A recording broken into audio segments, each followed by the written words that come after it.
advenir, mais à ce moment-là, Gramsci mettait 2 points. Dans cet entre-deux, écrivait-il, surgissent les phénomènes morbides les plus variés. Ce que une traduction un peu poétique a dit, dans cet entre-deux surgissent les monstres. Les monstres, nous les connaissons, ce sont ceux de la guerre des mondes, de la guerre des identités, du racisme, de la xénophobie, de l'essentialisation, de l'ignorance, de la haine de l'autre. Alors dire non à cela, cela veut dire ne pas dire non de manière abstraite, confortable, et je l'expliquerai, d'en haut. Cela veut dire non en tendant la main à ceux qui, ici même, sont les premiers concernés. On ne peut pas prétendre, ici en France, se réclamer de grands principes, de grands textes, de grands mots, et ne pas être au rendez-vous ici même. On ne peut pas prétendre projeter des grands mots dont nous aurions, et pourquoi, la propriété sur le monde, et ne pas être au rendez-vous de ces mots. C'est pour cela que quand on m'a dit, sous l'animation de Denis, avec qui aimeriez-vous débattre, converser plutôt, j'ai tout de suite dit mon ami Elias Samba.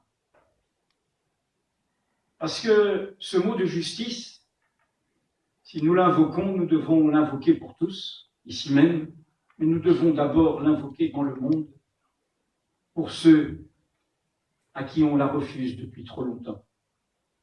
Ce peuple palestinien, qui a le droit à la justice, comme nous tous, la justice de vivre librement, normalement, de circuler normalement.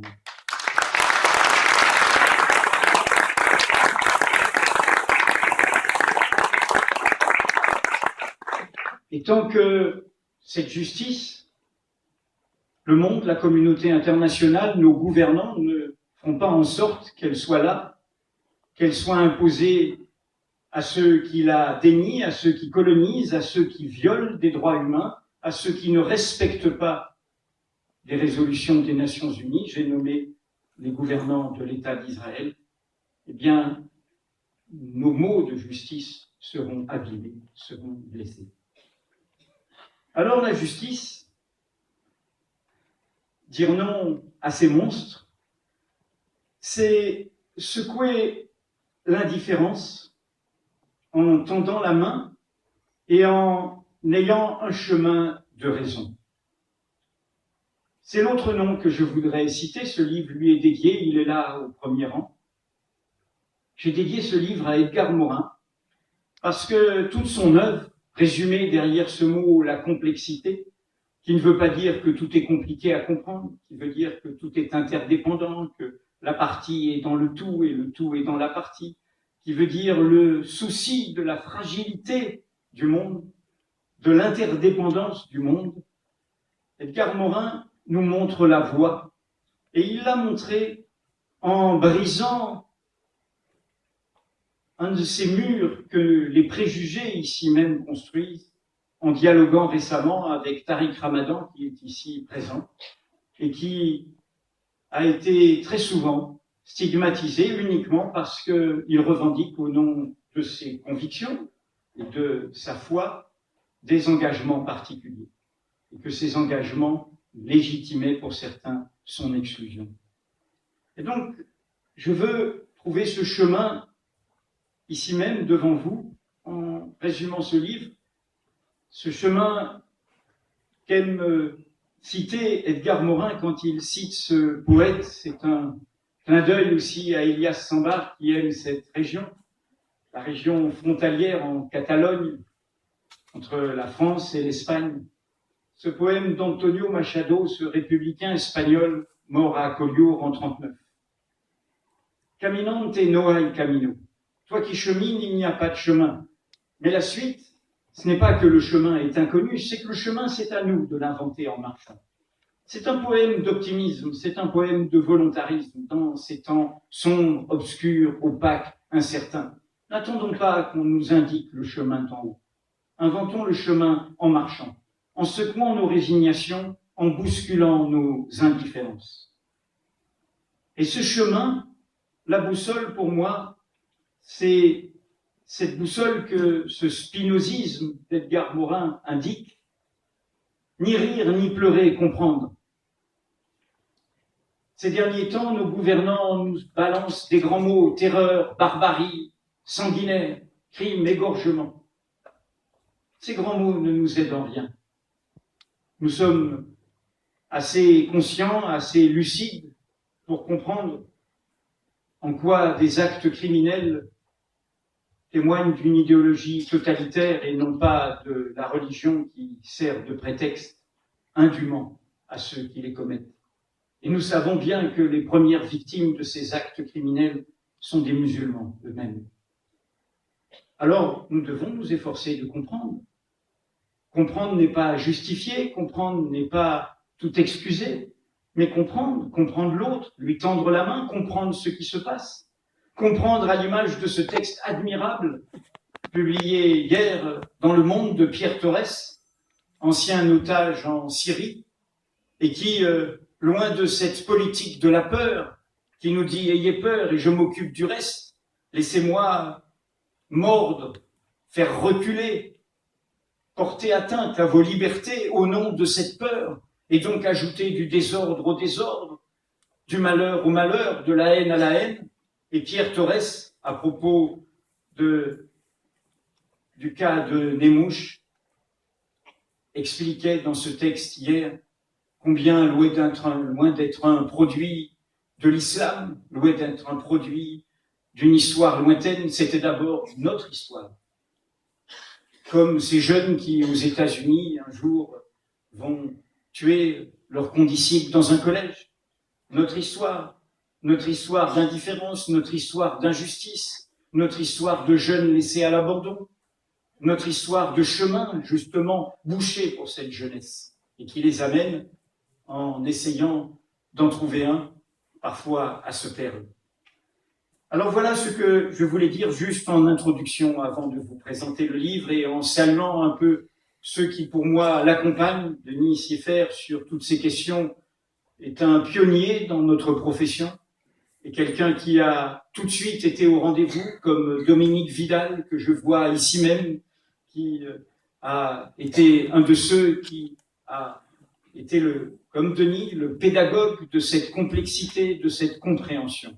C'est cette amicale-là qui est ici ce soir. Cette amicale de la compréhension, de la solidarité. Et c'est celle-là qui m'accompagne dans ce que je vais essayer de vous dire.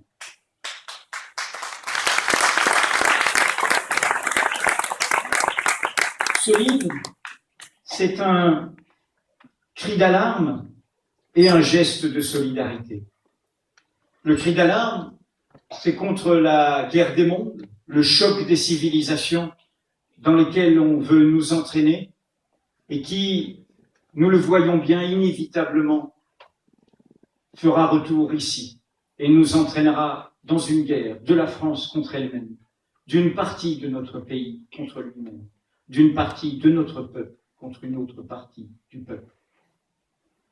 Le geste de solidarité, c'est d'essayer de secouer et de vous inviter tous fièrement, dignement, à secouer ces silences, ces solitudes, ces indifférences qui entourent nos compatriotes musulmans. Et quand je dis musulmans, tout le monde l'aura compris en lisant ce livre, je n'assigne pas, moi. Il y a 1000 façons d'être musulman, d'origine, de croyance, de culture, comme il y a 1000 façons d'avoir des héritages chrétiens, des héritages juifs, comme il y a 1000 façons de faire son chemin de citoyenneté dans ce pays-ci. Mais nous sommes là avec nos particularités et nous ne devons pas en avoir honte, elles font partie de la richesse de ce pays. Le déclencheur de ce livre, qui pourrait s'appeler « Pour les minorités », qui pourrait aussi s'appeler « Pour la France », dans le souci du monde et des autres, le déclencheur de ce livre, après la l'incitation amicale que j'avais d'abord refusée de Hugues Jalon, le directeur des éditions de la Découverte, fut des mots que j'ai entendus un lundi de juin sur le service public, la chaîne principale du service public en France, France Inter, au petit matin d'un lundi de Pentecôte. Comme vous le découvrirez dans le livre, je suis un religieux, donc j'ai fait mon chemin, mais je n'ai aucun mépris pour ceux qui font un chemin de foi et de transcendance. Donc, j'ai appris à cette occasion que la Pentecôte, dans la tradition chrétienne, qui reprend une tradition juive et aussi une tradition liée au cycle des saisons, c'est normalement le moment où Dieu fait descendre sur les apôtres dans des langues de feu toutes les langues du monde. Et ils parlent toutes les langues du monde. Et ils sont polyglottes. C'est en clair un message d'interdépendance. C'est un message du tout monde, comme aurait dit le regretté Édouard Glissant. Un message de relation. Un message où tout le monde se comprend tout en parlant toutes les langues du monde. Mais ce matin-là, de Pentecôte, de juin 2014, je n'ai entendu qu'une seule langue. Bienséante, propre sur elle, académique, distinguée, mais c'était une langue du rejet, du refus, de la clôture, de la fermeture.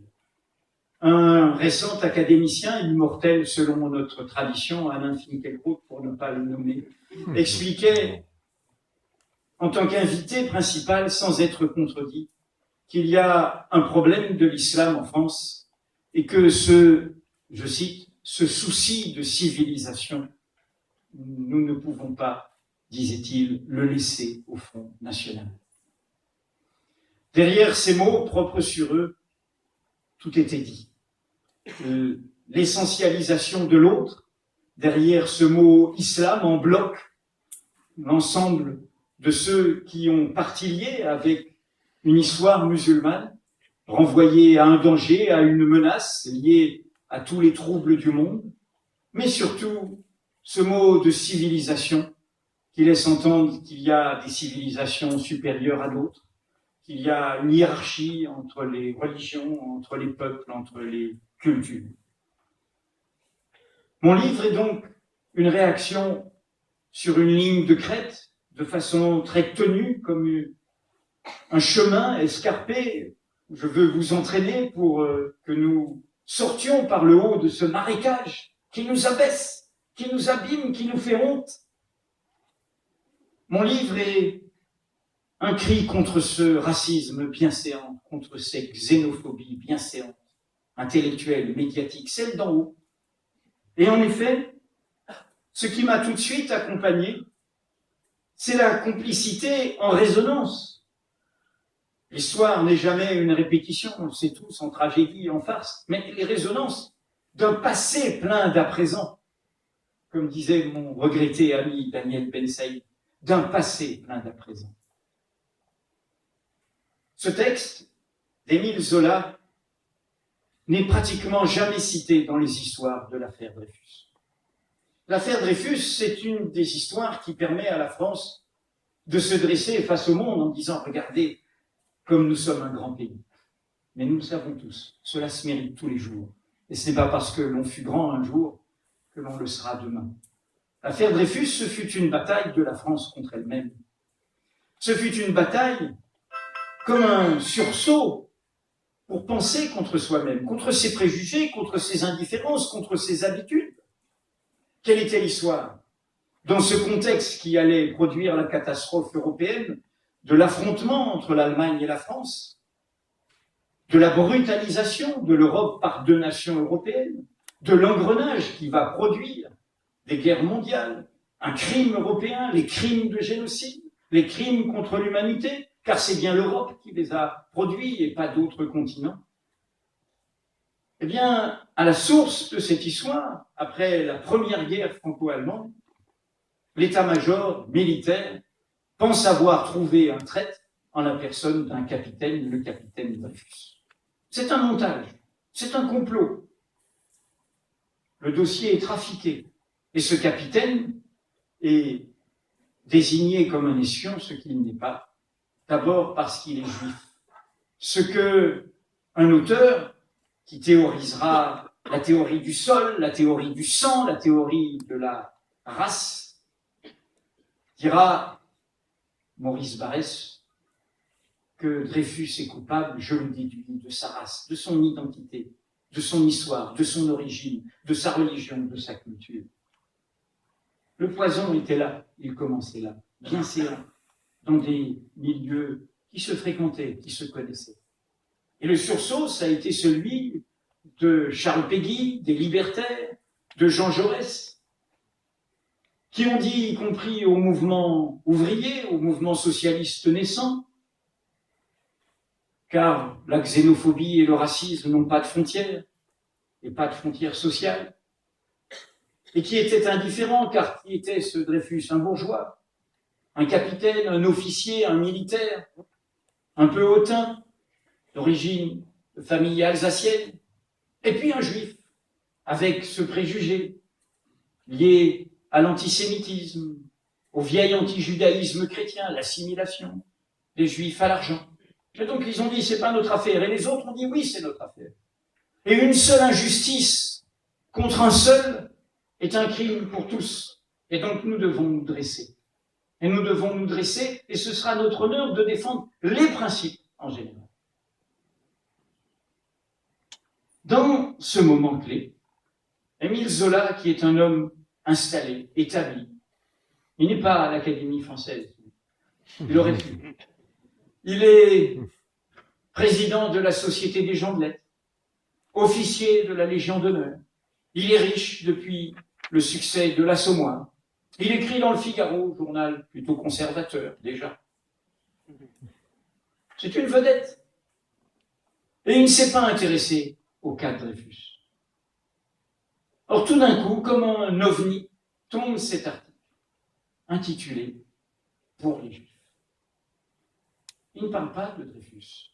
Ce n'est pas ce qui va se passer après avec J'accuse, où là, ce seront les Dreyfusards qui viendront le voir et qui lui expliqueront après cet article, mais vous savez, c'est monté, c'est un montage, venez, et c'est lui qui va mener cette bataille jusqu'à le payer d'un exil d'1 an, et on le sait aujourd'hui, à le payer de sa mort, car il aura été assassiné par une cheminée bouchée par un anti-Dreyfusard. C'est ça l'histoire de Zola qui est au Panthéon aujourd'hui. C'est celle d'un sacrifice d'un homme qui rompt avec tout pour défendre un principe. Lui, immigré italien, lui qui aurait pu être indifférent à tout cela. Il largue tous les amas. Et il commence par cet article. Or, cet article cible quoi? Exactement ce à quoi j'ai réagi. Ce que j'entends dans les médias et dans certains milieux intellectuels. Zola, il rencontrait ce Maurice Barrès. Il rencontrait dans les salons Édouard Drummond, qui avait fait La France juive. Il rencontrait tout ce laboratoire terrible. Nous connaissons la suite du film qui va produire la catastrophe européenne. Et donc lui, tout d'un coup, il se dresse, il dit, mais qu'est-ce que vous racontez là? Et il fait cet article qui brise cela. Et donc, modestement, je me suis dit qu'il fallait briser aujourd'hui, ici même, cet engrenage fatal, où aujourd'hui, ce sont nos compatriotes d'origine, de culture, de croyance musulmane, qui, comme l'a dit la Commission nationale consultative des droits de l'homme, sont dans ces opinions et conversations bien séantes, sont aujourd'hui nos boucs émissaires modernes. Et il ne faut rien transiger là-dessus. Il faut absolument être avec eux, pour les musulmans.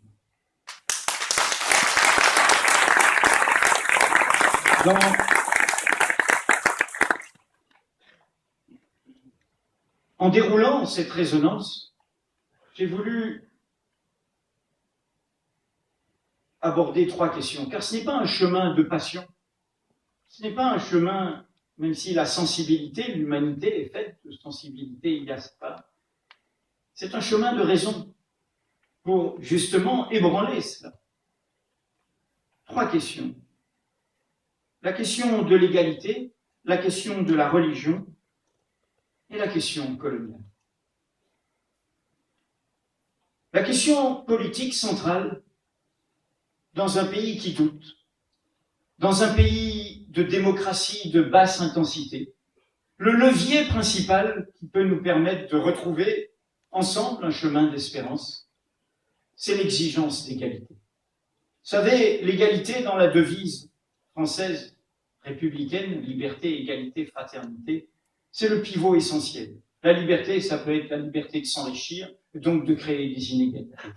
La fraternité, ça peut être la possibilité de choisir ses frères, donc d'en exclure d'autres.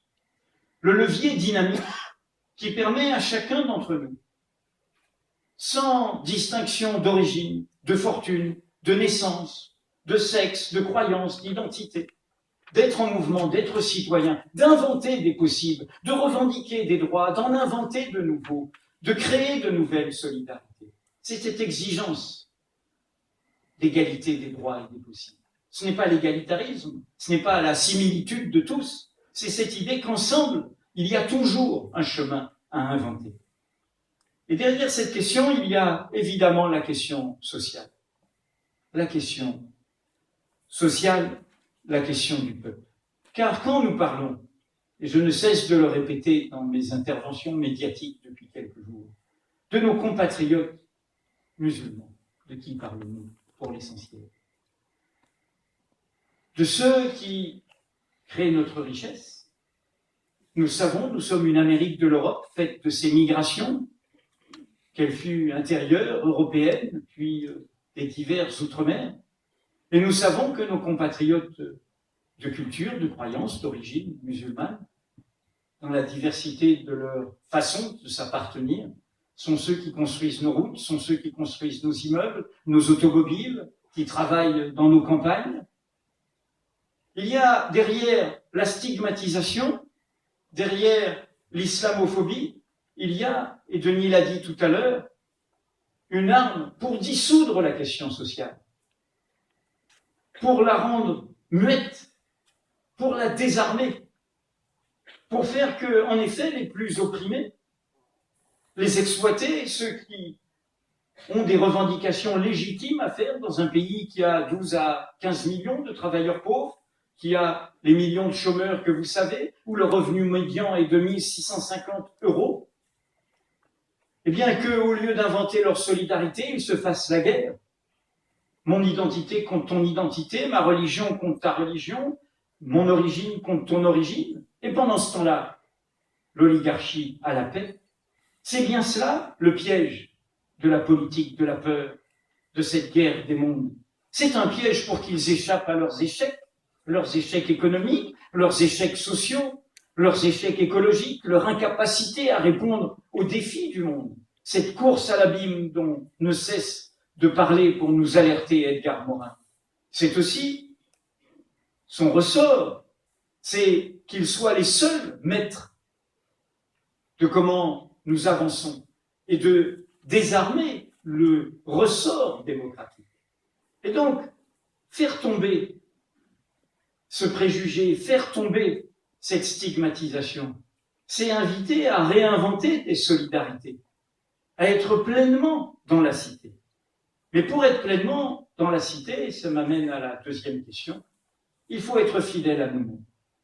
L'une des clés de ce livre, car ce fut ma passion professionnelle au tout début de mon engagement en journalisme, les questions d'éducation, c'est de remettre la laïcité française sur ses pieds. Ce que vous entendez dans l'espace public est faux. On vous parle d'un laïcisme sectaire qui est à la laïcité ce que l'intégrisme est aux religions. Une pathologie, un repli, une clôture, une fermeture, une nécrose.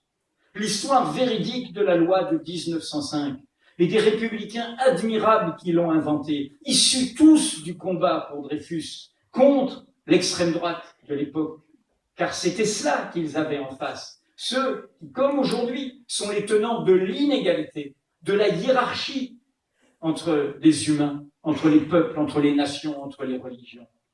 Eh bien, qu'est-ce qu'ils ont inventé? Ils ont inventé deux choses. Cette loi de 1905, dite loi de séparation des églises et de l'État, c'était la fin du face-à-face mortifère entre une église dominante, unique, catholique, et un État dans le cadre du Concordat. Et où des républicains sectaires, ils étaient contents de bouffer du curé, pendant qu'au Vatican, on était content d'être les seuls reconnus. Chacun maître chez soi et chacun dans un mano à mano qui renforçait les uns et les autres. Qu'ont dit Jaurès, qu'ont dit Aristide Briand, qu'ont dit Pressensé, qu'ont dit Ferdinand Buisson, j'ai nommé les 4 artisans de cette loi formidable. Ils ont dit il faut sortir de ça. Et il faut d'abord reconnaître les cultes minoritaires. Oui, ils ont dit, et rendez-vous compte de l'événement que c'était à cette époque. Ils ont dit, en France, il y a 3 religions. Il y a le catholicisme, il y a le protestantisme, il y a le judaïsme. Et c'est le chemin qui, après plein de batailles, la bataille sur la participation des élites économiques, intellectuelles, politiques françaises au génocide européen contre les Juifs et aussi contre les Tziganes, contre les Roms d'aujourd'hui. C'est ce chemin qui a permis aujourd'hui à ce que nos compatriotes protestants et surtout nos compatriotes juifs puissent dire « Je suis français et juif, fièrement. J'ai le droit d'être l'un et l'autre. Pas l'un sans l'autre, pas l'un contre l'autre, pas l'un au-dessus de l'autre. » Eh bien, je réclame le même droit pour nos compatriotes musulmans. Qu'ils aient le droit clair et ferme d'être français et musulmans, musulmans et français, pas l'un sans l'autre, pas l'un au-dessus de l'autre, pas l'un contre l'autre, les deux, indissolublement. Et cela, le reconnaître, ça veut dire accepter cette idée que la laïcisation, ce n'est pas refuser à l'autre sa croyance, sa foi, le fait de le revendiquer dans l'espace public. Moi qui, comme je vous l'ai dit, suis un religieux, issu d'un père grandi dans le catholicisme, d'une mère grandie dans le protestantisme, ayant grandi dans la créolisation caraïbe, puis ensuite dans l'islam tolérant de l'Algérie, puis ayant construit une famille avec l'amour de ma vie qui est issu de l'émigration juive d'Europe centrale. Je suis tout cela à la fois, et en même temps un enfant de l'école laïque républicaine. Je suis tout cela à la fois. Je n'ai, de ma part, aucune croyance religieuse, mais j'ai un immense respect pour ceux qui vivent avec cette croyance et qui mènent des chemins avec nous, ensemble, en commun. Ce qui m'importe plus, c'est ce que nous faisons ensemble, que ce que nous croyons séparément, ce que nous construisons ensemble. La loi de 1905 a permis l'avènement de la jeunesse ouvrière chrétienne, de la jeunesse étudiante chrétienne. Et le crime qui s'est commis ici en France depuis 25 ans dans cette crispation laïciste, c'est d'empêcher nos compatriotes, nos frères, nos sœurs musulmans, d'être pleinement des citoyens tout en étant pleinement musulmans. Quelle est cette injonction qui est faite autour du foulard, qui est faite autour du halal, qui est faite autour des prières?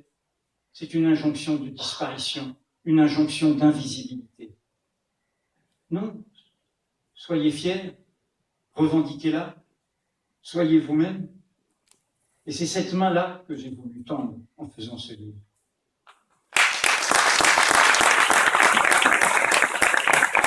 Je vais conclure par mon 3e point.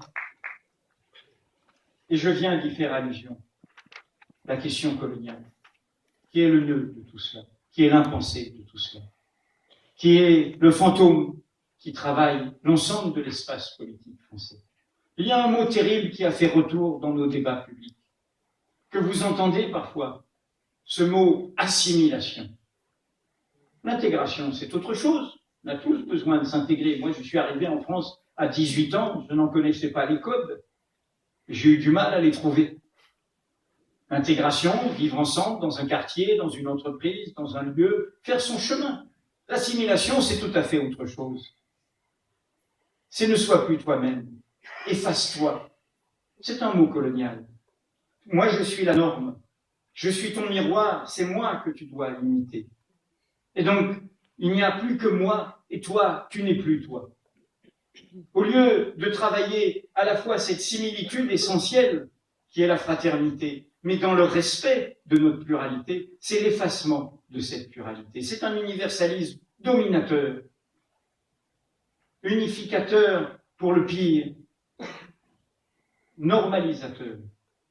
Et donc ce mot d'assimilation, il nous rappelle cela. Dans ce livre, je cite un texte formidable du philosophe Jean-Paul Sartre, qui moque le démocrate.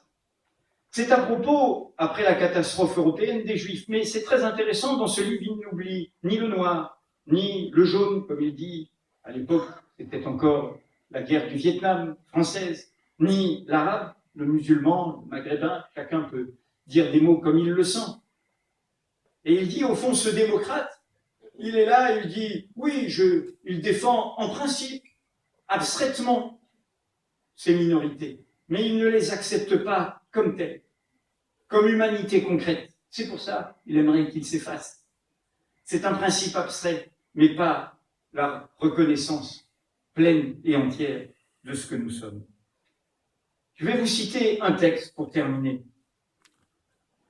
qui n'est pas dans ce livre. Vous l'avez compris, je suis un peu comme le chemin de Frantz Fanon, pas personnellement, mais qui est passé de la Martinique à l'Algérie. Ce sont mes pays de jeunesse, mes pays d'enfance. Frantz Fanon, l'auteur des Damnés de la Terre, qui avait rejoint le combat d'indépendance de l'Algérie. En 1956, Aimé Césaire, le grand poète, grand homme politique de la Martinique, rompt avec le Parti communiste français dans une lettre à son dirigeant de l'époque, Maurice Thorez.